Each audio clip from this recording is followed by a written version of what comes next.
But the trigger hit, and all of a sudden you're hearing me through the filter of what you had experienced with your ex. Yeah. Yeah.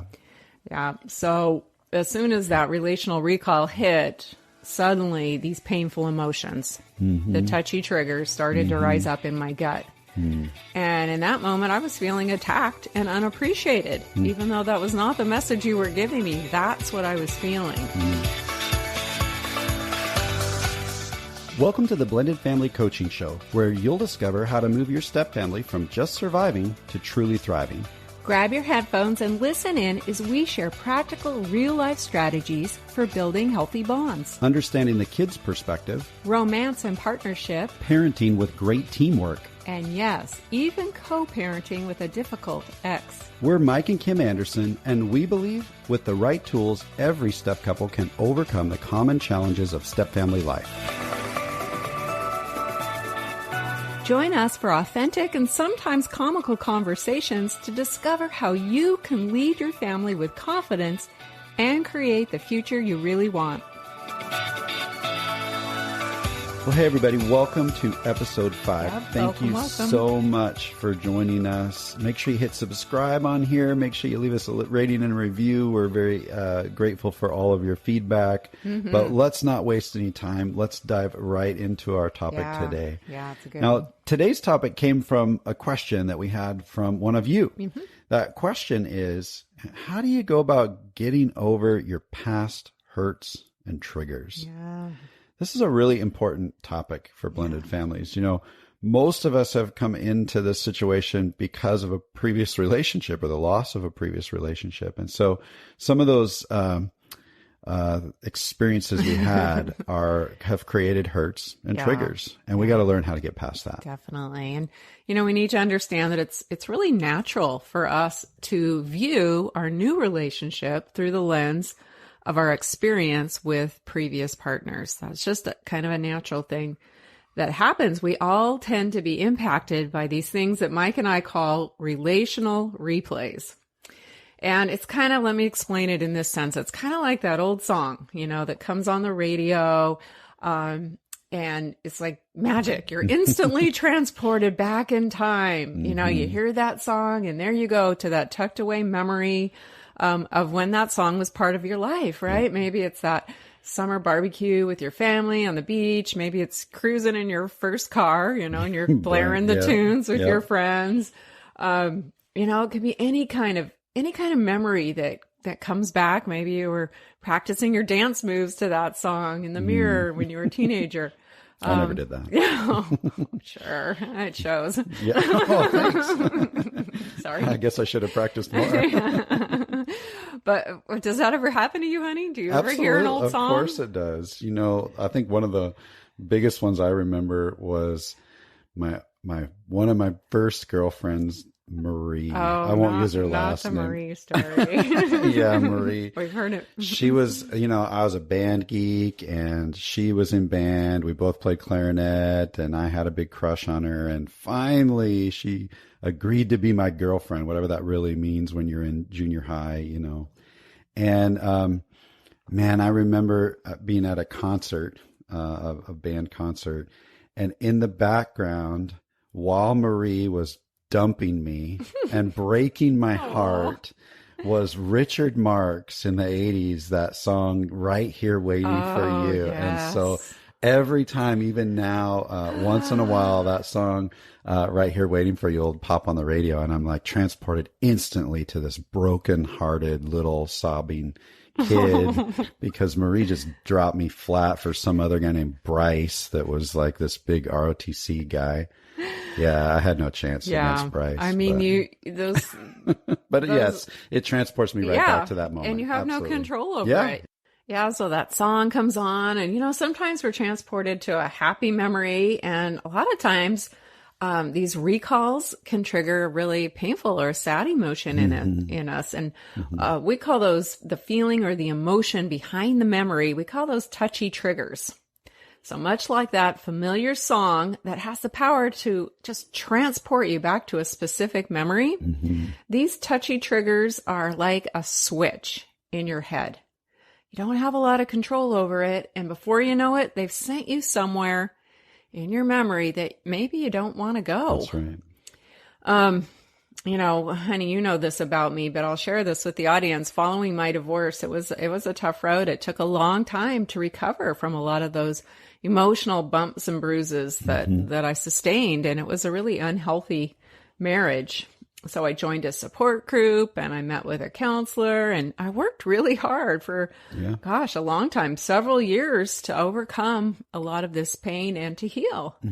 So after all of that, and like I said, it was a long season of healing, I really thought I was ready to move on romantically. I'm healed. I'm ready. And that's kind of what I thought. But the truth is, even though I'd done a lot of work healing from those past hurts, the impact of my ex, who happened to be someone who was very unreasonable and disrespectful and was really never satisfied or happy, that impact, it was still tripping me up. Yeah. Those words and actions that he'd expressed to me left me feeling inadequate and unlovable. So my past with him created these touchy triggers in my present. So after I married Mike, honey, it didn't take long for me to realize that I didn't have a lot of control over these touchy triggers, even after all the healing I'd done. And every time that Mike would make a reasonable request or try to have some kind of respectful conversation or give me some feedback, he would unknowingly trip over one of these triggers. I have definitely tripped over your triggers over the years. And not that this is all one-sided, you've tripped over some of mine as well. But, as you share that story, I remember one specific time where we were I was in a real season of feeling overwhelmed. I was working full time. I was volunteering for the board of directors for a local nonprofit. I had gone back to get my leadership degree at the university.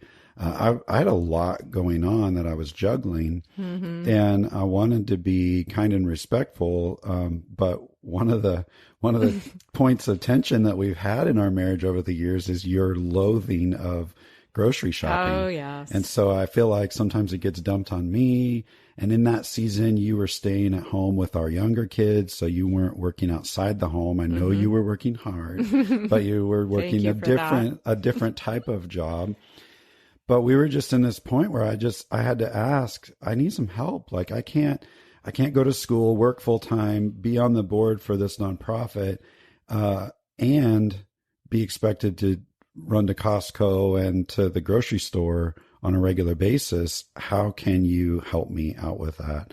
Do you remember that conversation that we had? It was over dinner at a restaurant. I remember the request. Yeah. And you were very calm. You were very respectful. But I remember that as you were talking, I got hit with a relational replay big time.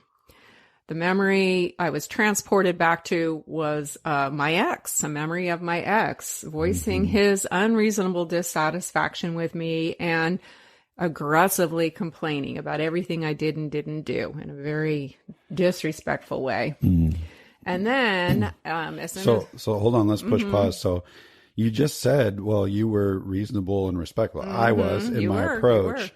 But the trigger hit, and all of a sudden you're hearing me through the filter of what you had experienced with your ex. Yeah. Yeah. So as soon as that relational recall hit, suddenly these painful emotions, the touchy triggers started to rise up in my gut. And in that moment, I was feeling attacked and unappreciated, even though that was not the message you were giving me. That's what I was feeling. And all of these emotions that I was experiencing, they were coming from that relational replay with my ex. They really had nothing to do with you, except that conversation happened to remind me of a situation from my past. Now, at this time in the restaurant, you remember that really vividly. I don't remember being in the restaurant only because I shut down at that moment. My response was to withdraw. I'm experiencing these really painful emotions. They were very real. I was confused. And so I shut down. I remember getting really quiet, and I kind of even blocked that whole scene from my memory. But that was great for me because silence means agreement, right? So I guess you're doing the grocery shopping now. Yeah, but It as you wasn't quite working know, that well, later yeah. in the day, everything changed because when we got home, I was still wrestling with these negative emotions. Yeah. And you had no idea what was going on, Mm. but I had some stories going on in my head. Yep. And these stories in our heads. We've come to refer to those as the irrational influencers Yep. because they are saying things to you that feel very real. Mm. And some of the things that were going on in my head were thoughts like, he thinks that you're a lazy wreck. Mm. He's not happy with you. You're never going to be good enough. Oh, he's trying to fix you. He's trying to control you. Mm. And none of these things were actually true. No, they weren't. But these were the things that I was starting to believe. Mm-hmm. They were influencing me in an irrational way based on those memories from the past. We're so excited to let you know about something brand new we've created just for you. We've realized that with so many episodes available here on the show, it might feel a bit overwhelming to find the topics that matter most to you. That's why we've created a simple tool for you to receive a personalized playlist focused on your current struggle or your biggest challenge. That's right. It's called the Blended Family Breakthrough Quiz. You'll answer just a few questions, and based on your responses, we'll email you a curated custom playlist of episodes that are specific to you. This simple quiz will direct you to the most impactful episodes that pertain to you personally and keep you on track in your journey of discovery, learning, and growth. So, scroll all the way to the bottom of the show notes for this episode and click the link to take the Blended Family Breakthrough Quiz today. Okay, let's get back to the discussion. Yeah. Yeah, and when we did get home and you started experiencing that, then you weren't in shutdown withdrawal mode anymore. You got really angry. Yeah. You got mad. And I remember feeling like completely blindsided and confused because I'm like, it felt like the reaction was disproportionate to the conversation that we had. It totally was. And I kept replaying the conversation in my head going, what did I do wrong? What did I say wrong? What's happening? Yeah, it was really, was I disrespectful? Was I unkind? Is my request unreasonable? All of a sudden, I'm kind of piling it all on myself, and we end up getting locked in battle. Oh, yeah. Over, can you help out with the grocery shopping? Yeah. Like that was a huge explosion. But what was underneath all of that were these touchy triggers and irrational influencers. And it left us both in conflict and really at a loss in how to move forward. Yeah. So we want to talk about that. Like, how do we stop these relational replays that that trip our touchy triggers, just like that old song? How do we stop those from happening? Because they cause painful emotions, and usually they hit us out of nowhere. Like, can you stop a memory that pops into your head when you hear that old familiar song? I don't think you can. Yeah. I think it's an automatic response. Yeah. Often I kind of agree with that. You know, our past, it's part of who we are. Mm-hmm. I can't help the fact that Marie's face pops in my head every time Richard Marx comes on the radio. Thanks a lot, Richard Marx. Right? Our past is part of who we are. Yeah. It doesn't just go away when we're in a new relationship. No, even when we've healed. So the truth is, in most cases, we can't necessarily stop the relational replay. And often we can't necessarily stop the touchy trigger that comes along with that. Those emotions that tough are strong. emotion. So if that's true, then what we really need to focus on is what do we do with those irrational influencers, those stories that are in our heads that keep us stuck in that negative mindset or emotion and cause us to kind of see each other through the filter of that irrational influencer rather than seeing the truth about what's going on right there in the moment. Yeah. So sure, things are going to hit us, Yeah. but what do we do with those stories in our head and those filters that cause us to stay stuck? That's where we want to focus today. Yeah. Not only are we stuck, but we're not able to focus on reality in the moment. We can't get through the conversation. We can't work through the issue in a way that's rational. Yeah. And, Yeah, that's right. These irrational influencers are telling us lies. Yeah.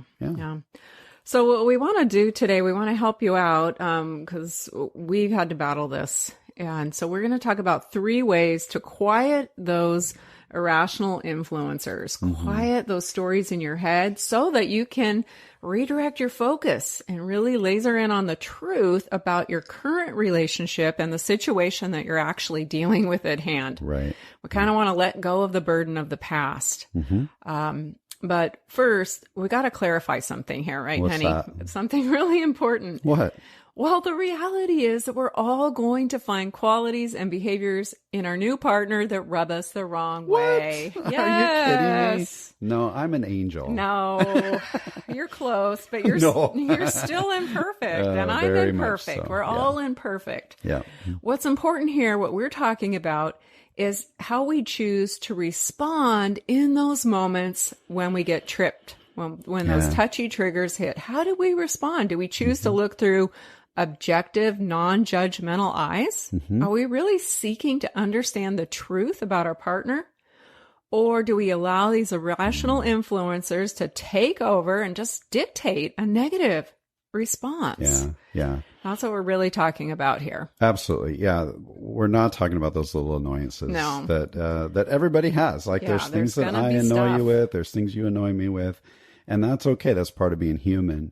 And there might even be some real issues that you have to deal That with. is true. That is true. We all have stuff. Well, I think too, before we dive into these three topics we're going to hit, The health. we also, the healthy solutions here. We also need to be able to know the difference. You know, what's the difference between something that's just annoying in my partner as opposed to something that's really being impacted by my irrational influencers? Because there is a difference. And in my mind, in my experience, and in what we've walked through over the last 18 years, here's the major key for me.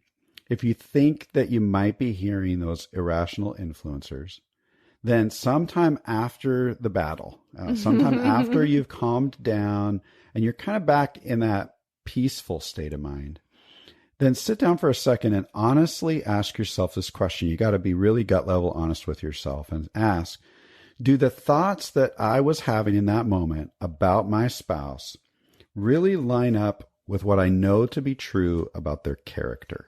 That's a powerful question. Because if the answer is no to that, then there's a high likelihood that you're being impacted by an irrational influencer. Like if it just doesn't line up to what you really know about their character, then something isn't right. Yeah, those thoughts that I was having about you were really had nothing to do with you. Right. But I didn't realize it at the time. Yeah. So if the reality is you realize, well, no, this doesn't really line up with their character, then you can ask yourself a follow-up question and just say, well, did that situation remind me of something painful from my past? Now you can start to dig into, well, what was it from my past that's causing me to see my new partner in this way? Yeah. This always isn't just about past romantic relationships either. You know, Kim's talked a lot about her ex, but it could be something even all the way from your childhood. You know, as an example, I had a lot of experiences with abandonment in different ways as a child.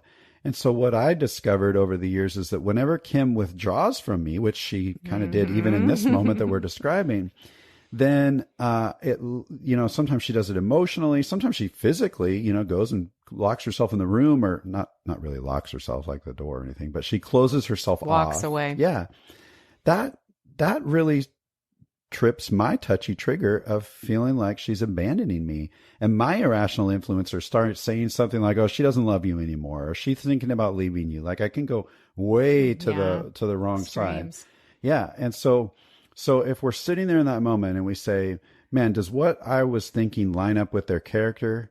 No, it doesn't line up with their character. Okay, then maybe I'm being triggered by an irrational influencer. So if that's the case, then what happened that reminded me of something painful from my past, whether it was a previous romantic partner or whether it was even a childhood experience or something beyond that? Yeah. Okay. So now that we really do understand what we're dealing with here, hopefully we've done a good job explaining all of this, because it is pretty complicated. These things just happen. We don't ask for them. They just hit. But now that we've talked about it, let's jump into 3 ways that we can kind of quiet those irrational influencers or deal with them when they do come up, when we've uncovered it, we see it's happening. How do we deal with it? Mm-hmm. So, and later, by the way, after you've listened to this podcast, we want you to head over to the show notes on our website because we've got a great downloadable free copy for you. It's called Moving Past Your Hurts and Triggers. And this is a great next step that you can take right now to start. Simple worksheet. Yeah, to start tackling this. We want you to really start to work on this because it can change how you communicate when you tackle this. Yeah, and we'll link to that in the show notes. Yeah. So the first thing that you need to do is to own it. And this sounds a lot easier than it actually is because it takes vulnerability and courage to own this. It's hard to admit that you're listening to these irrational influencers that they've taken over. And none of us really want to think that we're ever being irrational, right? That's like the worst thing you can say to someone is you're being irrational. Yeah. And none of if us, you're saying that to each other, stop saying that. That's not helpful. We've got to own it for ourselves, right? We've got to uncover it.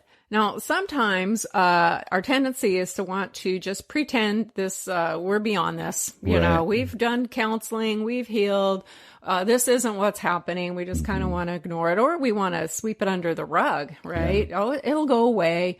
No problems here. But of course, that big lump under the rug suddenly is this huge tripping hazard in your home. And it just, now you're even tripping over more touchy triggers. And it just leads to these cycles of miscommunication over and over again. And sometimes we want to blame other people, right? We want to blame our partner. You're just not listening. You just don't understand. Or we want to blame our ex, right? They're the easy scapegoat. Target, yeah. But we have to take responsibility for ourselves. That's what this is about. We've got to own our triggers and own those irrational influencers, those stories that are going on in our head. And all of this takes courage. We're not saying this is easy. It's not easy because change always requires courage. And it's kind of scary to explore these old wounds. Sometimes we feel like, I left my past in the past. I don't want to go there. Right. It's not fun, but it does take some commitment, too, to do this work and to heal from it. So I've got this definition of the word courage that I really love, and I've used it in the past to motivate myself to make changes. And here it is. Courage is the decision that something else is more important than fear. Okay? Yeah. It's a decision. It's a choice. And there's something on the other end of it that's more important. There is a better way to deal with these things. So don't let the fear win. Don't. So the first step, step 1, is just to simply own it. Admit that there's something not quite right here. And then decide that you're going to do something different. You're going to make a change. You're not going to let it keep tripping you up over and over. That's right. That's right. So first owning it, like Kim said, and then the second thing we're going to do is we're going to name it. We have to get really specific when it comes to these irrational influencers. And the first thing we want to name is the emotion. I feel hurt. I feel angry. I feel abandoned. I feel, whatever those things are. And then dig really deep to understand what it's tied to. Back to that question that I said earlier. Okay, if we've identified that I might be impacted by an irrational influencer, then, did that situation remind me of something in my past? Where's and we have to dig deep to figure that out. What experiences do you remember that made you feel that same emotion? Maybe, again, from a childhood or from a previous relationship. Who was it that impacted you at that time? An ex? Relationship, like I said, from your childhood, like I shared just a few minutes ago. So, it's really just like when you hear that relational song, you're transported back there and you've got to live in that moment. Yeah, right? It's exactly like a song. One of mine is Crocodile Rock. Every time I hear that song, I'm transported back to my first little record player, my first 45, dancing in front of the mirror, hanging out with my friends. Every time that trigger hits, it transports you. Yeah. And that's an example of a really great one. But these irrational influencers, for me, it's when I hear Richard Marx and there's Marie abandoning me. Yeah. Right. And so they're not as fun to revisit, those ones. So we've got to name it. And here's the key. Once you name the emotion and you name that past experience that, kind of caused you to feel that way, then you can start to call out your irrational influencers and get really familiar with what they're saying to you, what those stories are that are building in your head, so that you can easily recognize them when they hit. Yeah. This is where that free downloadable worksheet can really help you, because you can start to actually put pen to paper and identify, what is it that I'm hearing right now? What story am I believing? And really write it down. You know, what kinds of things are they saying when you hit the pain points? Yeah. Write them down. Write your thoughts down that you were having. And those might be the lies of your irrational influencers. And once you have that written down, you need a weapon to combat them. So next, you've got to learn how to speak the truth about your current situation to them. Like Kim said before, you know, she said that I wasn't her ex. I mean, she said it in different words. But, you know, in those moments when she was having those irrational influencers speak these lies into her head, when she backed away, she was able to go, wait a second, that's not the character of Mike. That's not who Mike is. Respectful. Exactly. And so she was able to write statements of truth. What's the truth about your current partner? What's the truth about your current relationship? So you have these irrational influencer lies written down. Then you write down the combating truth that begins to dismantle the lie. And that truth is your number one weapon to combat those lies of the irrational influencer. So you can use those statements of truth to help you quiet the voices right in the moment of those irrational influencers. If Kim had the ability to say, wait a second, Mike is a reasonable person. Wait a second, Mike is a respectful person. Her ability to hang with me in the conversation may have radically changed the outcome of what we actually Well, eventually that's where we got. Absolutely. This is the exact weapon I use to quiet those stories in my head and combat the lies. Yeah. And what it does, those statements of truth, what it does is it actually, you know, when the relational replay hits, the touchy trigger hits, and suddenly you're transported back to that past moment, the statement of truth helps you to stay in your current reality. Instead of having to relive those old hurtful moments, you get to stay in your current reality. Okay. So the first two steps, we're going to own it. We're going to have the courage to say, yeah, you know what? We are being impacted by irrational influencers. Next, we're going to name it, where we actually name the irrational influencer and then the combating truth that helps us quiet the voice. And then there's a third step. Kim, what's that third step? That's share it. Yeah. Don't try to do this on your own. This is hard work. You need some support. Yep. You really do. And it's great if you can share what you've discovered with your partner. Yep. But maybe that's not a place where you're ready to go yet. And that's okay too. You might need to reach out to a trusted friend or a mentor, someone who's not afraid to ask you some tough questions and really challenge you to work through this. Absolutely. You don't want, the friend that just wants to make you feel better, right? And they might even start bashing your spouse or even adding to your irrational influencers. That's not the person you want to ask for help. You want to find the friend that's really going to help you fight this and fight for your relationship and get you to a place of reality and truth. Maybe you need to search out a counselor or a coach. We've needed that in several seasons over the years. It's really helpful. Someone who's really experienced in helping individuals and couples move beyond their hurts and hangups. Yeah, sometimes we need that help. Yeah, and it might feel overwhelming at first, but you know what? In our experience, once you get started, it's just a fantastic process. Yeah. Now, if you do reach out to a coach or a counselor, we want to make sure, please ask and make sure that they have specific experience or training in step family dynamics. It's really important that they understand the difference there. Yep. All right. So those are your 3 steps. The own it first, then you're going to name it, get familiar with it, and then you're going to share it. You're going to reach out for some help. Own it, name it, share it. Awesome. Well, hey, you can work through this at a much deeper level than simply listening to a podcast. We want you to head over to support.mikeandkimcoaching.com/005 to grab your free Moving Past Your Hurts and Triggers worksheet. You can work through the own it, name it, share it model right there on the worksheet. So go over there and download your free copy of that and work as an individual, work as a couple. Reach out to us if you need some help working through that, and we would love to help you. Yep. And by the way, as we're wrapping up today, we just want to give a reminder, if you could leave a rating or a review on whatever platform you're listening, we would so much appreciate that.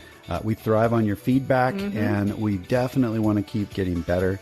So make sure it's an honest review. Yes, you please. Tell us what you really think. We would love to hear that. Okay.